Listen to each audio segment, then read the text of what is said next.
Assalamualaikum warahmatullahi wabarakatuh. Perkenalkan, nama saya Dewi Nikhairani dengan NIM 240020011. Di sini saya akan membuat tugas video akhir dari mata kuliah Manajemen Perpustakaan dan Digitalisasi.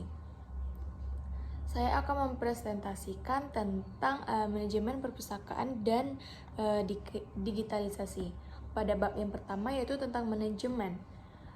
Manajemen adalah ilmu terapan yang dapat dimanfaatkan oleh berbagai organisasi lembaga, termasuk perpustakaan, untuk membantu manajer atau kepala untuk memecahkan berbagai masalah dalam suatu organisasi atau perpustakaan.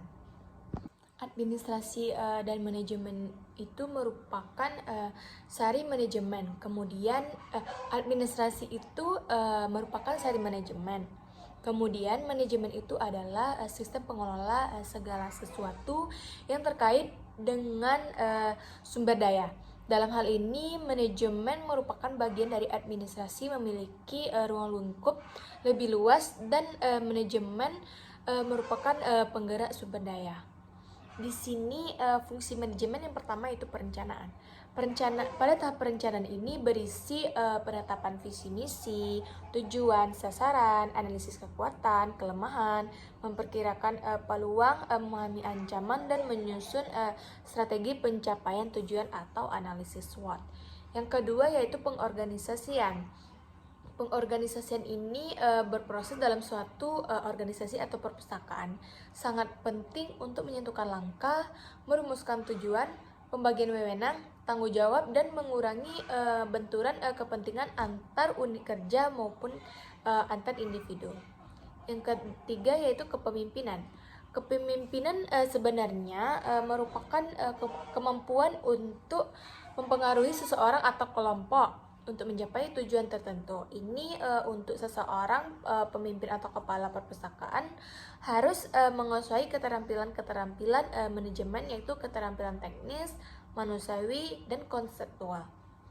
Yang ketiga, yang keempat itu ada penganggaran.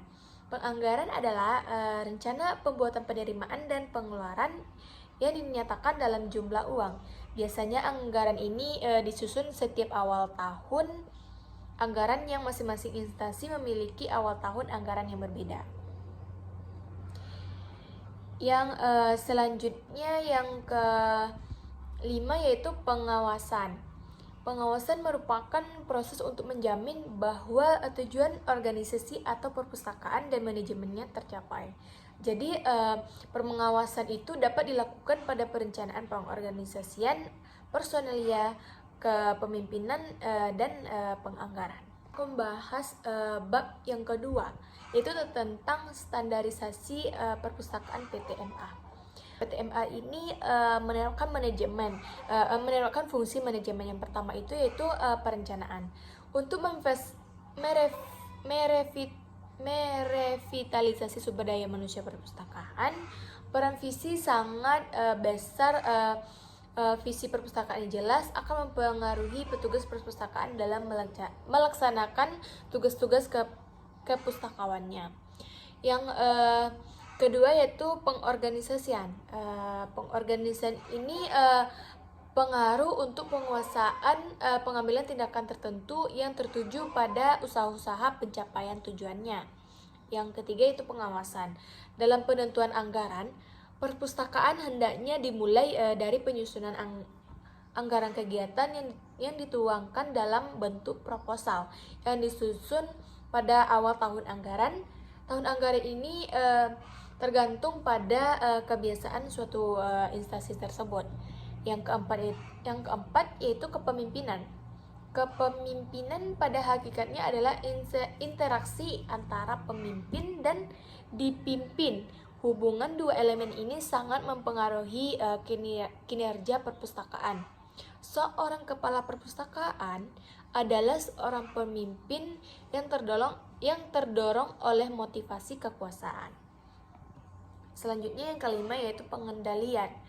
Pengendalian atau pengawasan merupakan kegiatan meneliti dan mengawasi kegiatan staf atau kegiatan lembaga agar semua tugas diselesaikan sesuai tugas dan kewajiban yang telah diberikan oleh pimpinan di atas.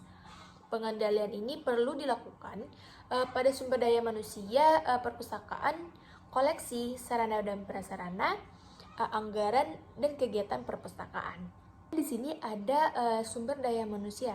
Yang pertama yaitu peran. Sumber daya manusia atau sering dengan disebut sumber daya insani, merupakan sumber daya yang paling penting dalam perpustakaan.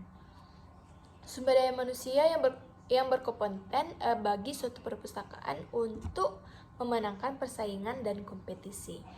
Yang kedua yaitu standar. Untuk lebih mengembangkan perpustakaan, maka sumber daya manusia perpustakaan ini bisa terdiri dari pustakawan, tenaga teknologi informasi, tenaga fungsional lain, dan tenaga administrasi. Yang ketiga yaitu pengembangan. Sumber daya manusia memiliki peran strategis dan menggerakkan dan mengembangkan roda perpustakaan. Selanjutnya itu tentang koleksi. Pengertian dan fungsi koleksi. Koleksi perpustakaan ini adalah semua sumber informasi yang berbentuk karya tulis, karya cetak, atau karya rekam dalam berbagai media yang memiliki nilai pendidikan, ilmu pengetahuan, dan informasi yang dihimpun dan diolah dan dilayangkan. Yang kedua yaitu standar koleksi perpustakaan.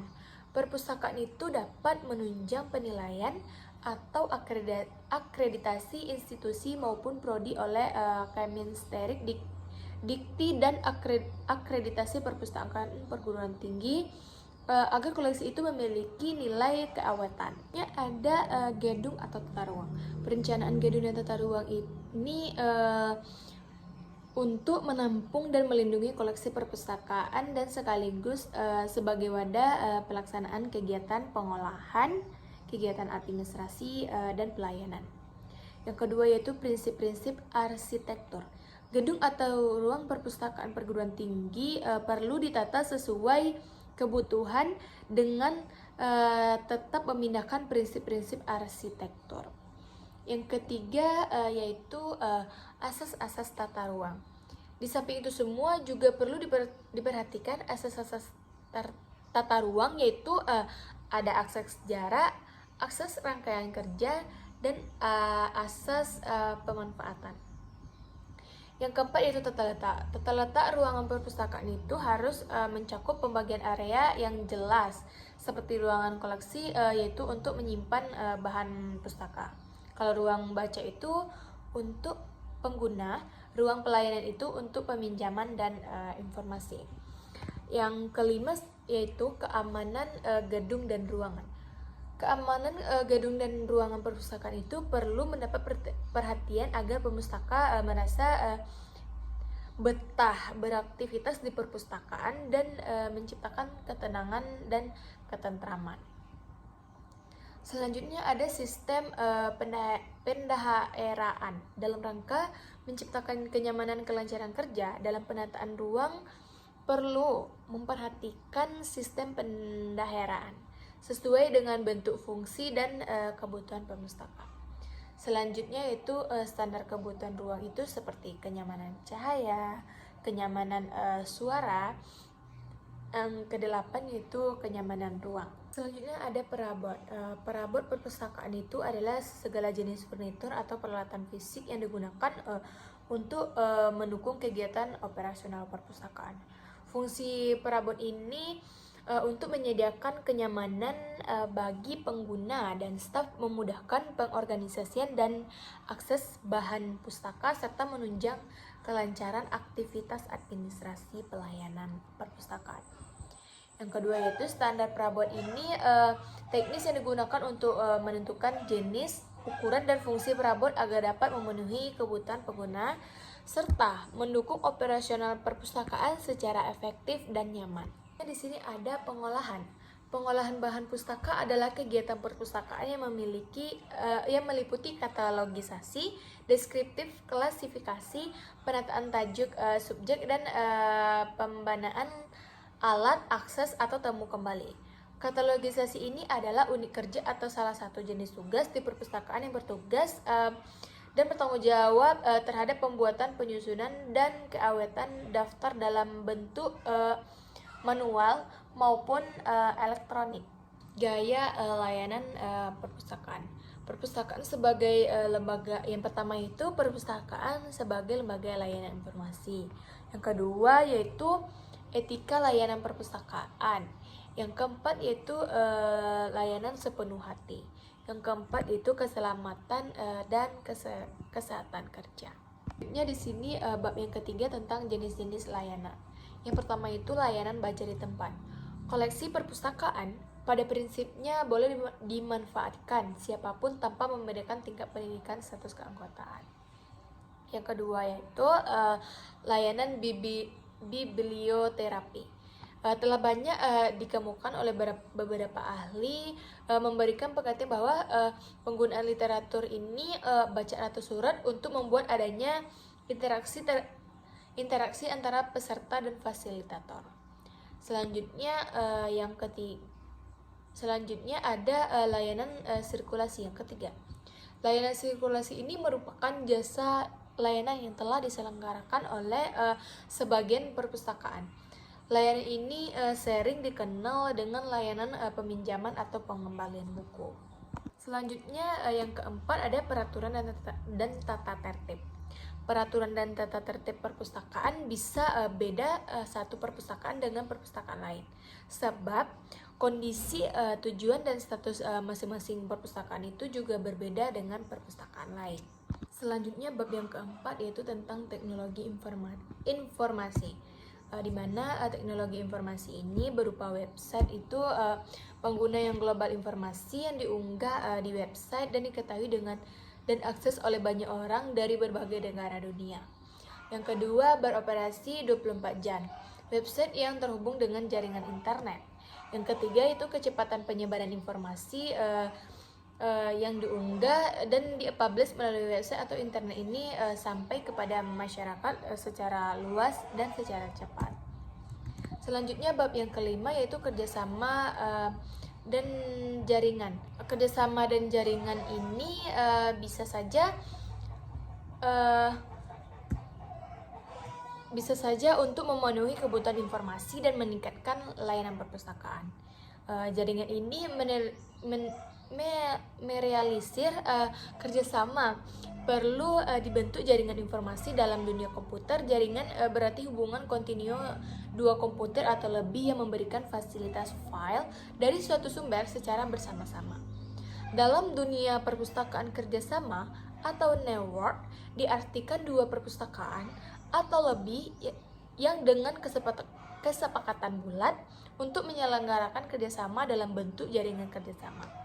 Dengan sistem jaringan ini, perpustakaan yang lemah akan dibantu oleh perpustakaan yang kuat. Yang dapat saya jelaskan, jika ada kekurangan dan salah kata, saya mohon maaf. Saya sudahi. Wassalamualaikum warahmatullahi wabarakatuh.